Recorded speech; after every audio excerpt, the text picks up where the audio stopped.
Ахмет Байтұрсынов оқуға шақыру. Балалар, оқуға бар, жатпа қарап. Жуынып киініңдер шапшанырақ.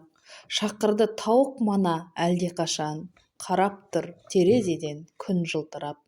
Адамда, ұшқан құста, жүрген анда, жұмыссыз тек тұрған жоқ ешбір жанда. Кішкене қонызда жүр жүгін сүйреп. Барады араларда ұшып балға. Күн ашық, тоғайлар шат, ын-жын орман. Оянып жан мақұлық түнде қонған. Шығады тоқылдақтың тоқ-тоқ даусы, сайраға сарғалдақтың сыңғырлаған. Өзенде балықшылар ау қарап жүр. Тоғайда орақ даусы шан-шұн орған. Алалап ал кітапты қолдарына, құлдарын құдай сүймес жалқау болған.